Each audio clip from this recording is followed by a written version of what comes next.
Hi, everyone. My name is Robert Linkle, trainingtheolderadult.com. And today we're going to take you through the basic progressions of how we build a program design sliding scale of exercises. So we have our foundational movement patterns over here: hinge, row, split stance, overhead action, and loaded carries. And we have three different groups of clientele that we kind of break up based on our movement observation and assessment.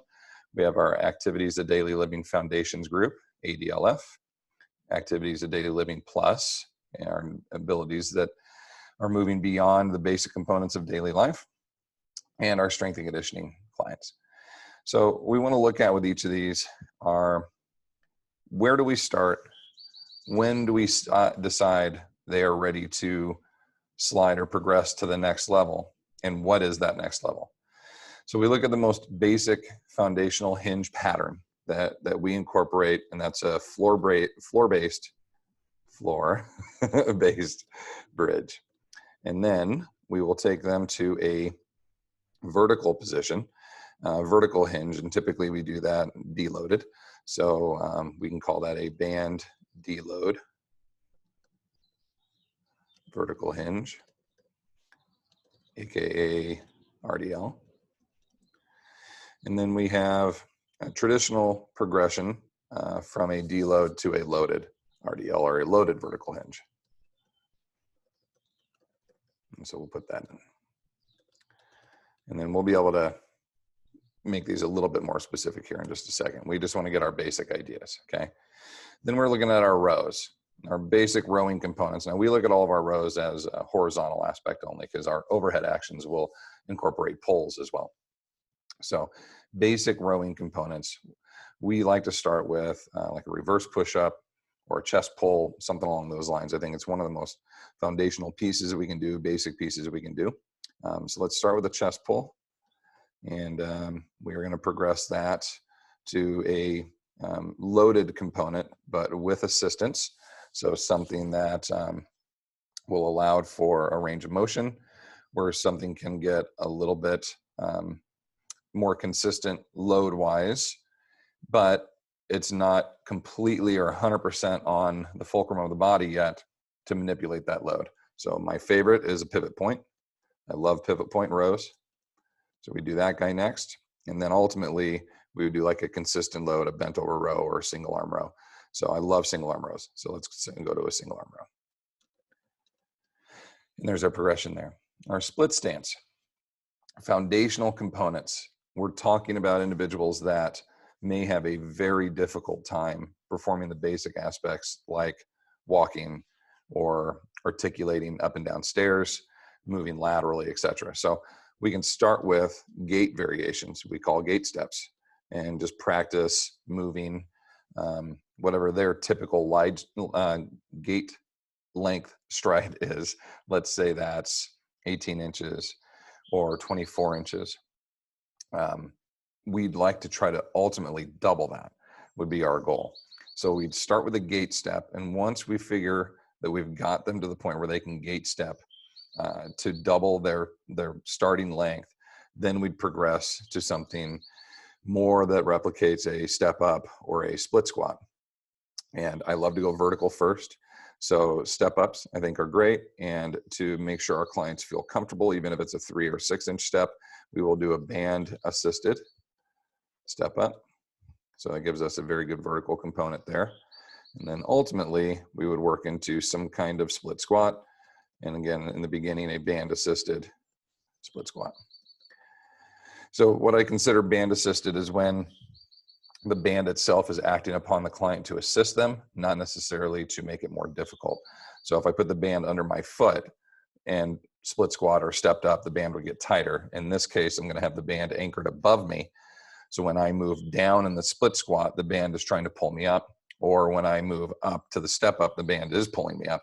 So I would assist in training the range of motion rather than trying to add more load to. Okay. Now our overhead actions, majority of our clients starting in the foundations are not going to be able to press weight over their head. In many cases, they won't be able to get their arms over their head. So some of the foundation aspects that we look at there are, how can we just create this action, period? And that's why I don't call it overhead pressing or overhead pulling. It's an action from overhead. So the first action for us is to do a hinged or kneeling band pull down. So I'm going to call it a band because we always put the implement first. And again, we'll go back and fix some of these other ones here in a second, kind of show you the progressions there. Band, hinged, pull down. So envision your lat pull down, hands supinated, okay, into a little hinge there. As we advance up with our clients a little bit, I like to take advantage of using our gravitational pull to train the range of motion. So a pull over isn't a bad option here to eventually work with our clients. It trains a very good range of motion. It assists in all the scapular stabilizers to allow the hood over the top of the shoulder, the clavicle internal rotation and impingement syndrome issues there to open up, and eventually will help lead us up towards something more vertical. So I'd love to do like a single dumbbell pull over, supine pull over. Oops. And then our last one here, working with our pivot point press, AKA or landmine. We could use either one. And I like to do both arms to start off. So if you have one, the term I use is bilaterally dominant. Both hands are on an implement and you're pushing. If you start to fatigue, the dominant arm is going to take over. Well, let's train the range of motion. Let the dominant arm take over. And then once both arms can achieve that range of motion, then we'll try to split it out individually and try to seek out equality there, okay? All right, now our last one, these are pretty simple with loaded carries. The way you make loaded carries more difficult is you manipulate the load in a countering component, meaning a weight will be low on one side and high on the other. You simply make the load heavier, or you simply carry the load further. So the most simple and the most foundational, notice I keep using that term here in column 1, most foundational loaded carry that we like to implement is the farmer carry. And notice that I continue to use the term carry, not walk, because we like to teach our clients that there's a difference between carrying and walking. There's no lumbering side to side. There's no shuffling of the feet. It's smooth, it's continuous, it's tight, it's anchored. You know, the body's ready, okay? So farmer carry. Next step up from that could be a weighted carry, where they would hold the weights at shoulder height, or a Zercher carry. So we move the weight up a little bit, okay? So we would say shoulder height carry or a weighted carry. And then the combo of this last one here for our strength and conditioning, it'd be great to be able to go overhead and to do like we call it a fister carry or overhead carry. And we could do that with single arms. Clients do that a lot better with single arms. But what I like to do is a combo of each of these. So we would do a suitcase and waiter. So left arm down suitcase carry, one armed farmer carry, and a waiter carry of the right arm. And they would carry that a distance and then switch, okay? So this gives you a little idea of where you would start with like your basic foundational clients. And even within some of these groups, if I wrote this workout for the foundations here, but I had one standout client or one client that was advancing in one of these aspects more than all the rest, I could simply slide them over to the next column and let them do that action. So let's say I have 3 clients in doing foundations, but gate steps for one is super easy. I could load the gate step, have them hold dumbbells while they do a step forward return, step lateral return, step the clock, basically 12 o'clock, 1 o'clock, 2 o'clock. Or I could take them to the band assisted step up, even though the other 2 in their group are still over here doing gate steps, okay? So you wanna have some slide progressions in here. So whenever we write these into, I like to add and keep this basic. Body weight, what implement am I using? And then where am I going to be at if that's required? And then what is the action, okay? So body weight, floor-based bridge. That means my feet aren't elevated. It's not a hip thrust. My shoulders aren't elevated. I'm not using any weight because I have body weight, right? Then I'm going to come over to the vertical hinge. What am I using? I'm using a band. I'm going to deload, that means anchor from above, and I'm going to do a vertical hinge or an RDL. And then loaded, how exactly do we want to load this? Let's say we want to hold 2 fat bells. So I'll put fat bells, and often I'll do this to indicate that we have 2. Let the client know it's not a single leg RDL. So I'll say 2 vertical hinges or 2 rack pulls if we wanted to advance this a little bit and let our clients know exactly what we're talking about, okay? And so now we know these are vertical hinges, I can basically just get rid of this and just go with my terminology because we've defined it. All right, band chest pull. Let's get a little more specific. I like to do supinated grip to start off. I think that's a little bit more comfortable for the shoulder for a lot of our clients.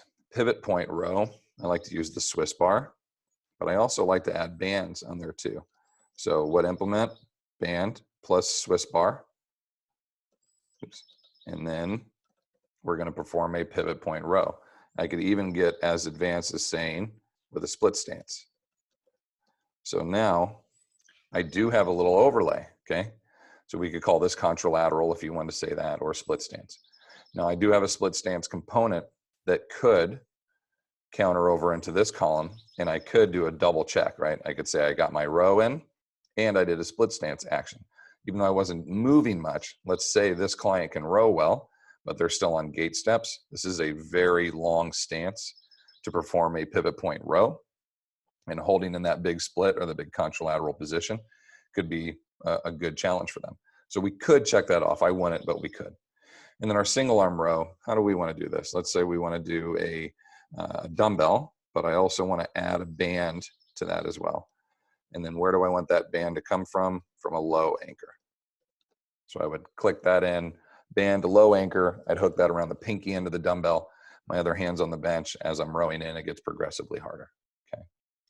All right, our gate step. We've added dumbbells. Make sure I indicate that I have 2 on there.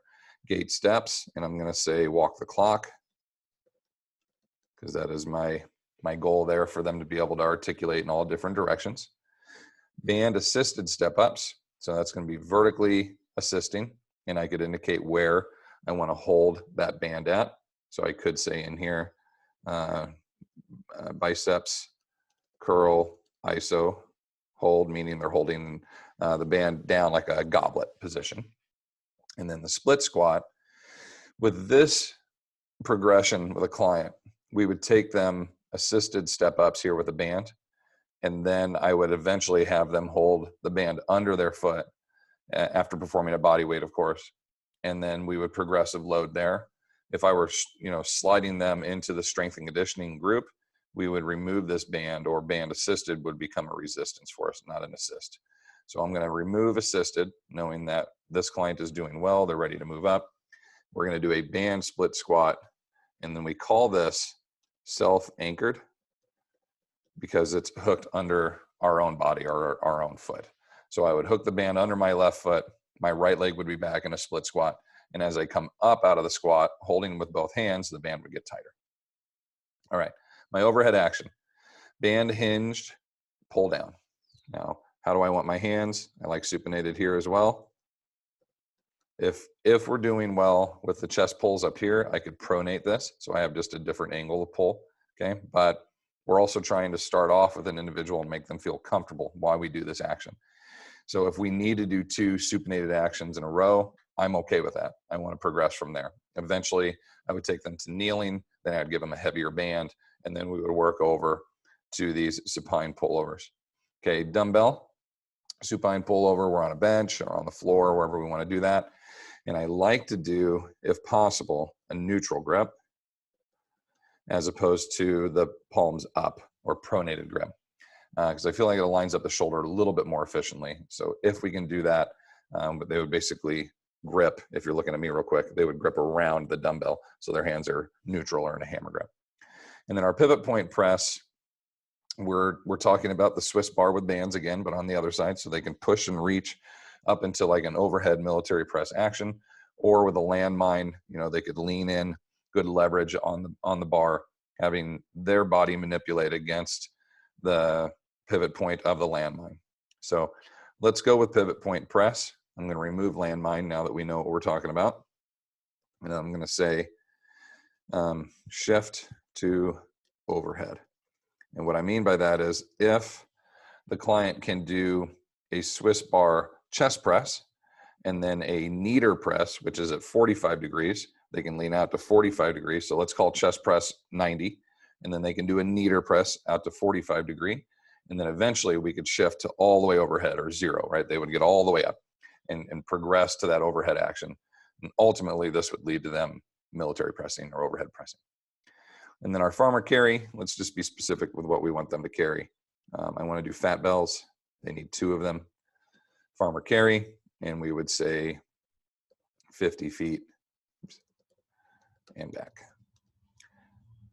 And then our wader carry, again, let's go fat bells here as well. And then wader carry, we're going to add a little undulation. So let's say cones, serpentined, okay, for them to have the opportunity to change directions as they go. And let's keep it at 50 feet. And then we will add cones with articulation, okay, with serpentine action. And that way they'll have some options to transition and shift around a little bit. And then with our suitcase wader, I am going to call fat bells here again. And then with the suitcase, I want to go heavier. And with the wader, I want to go lighter. Oops. Killing me. There we go. All right.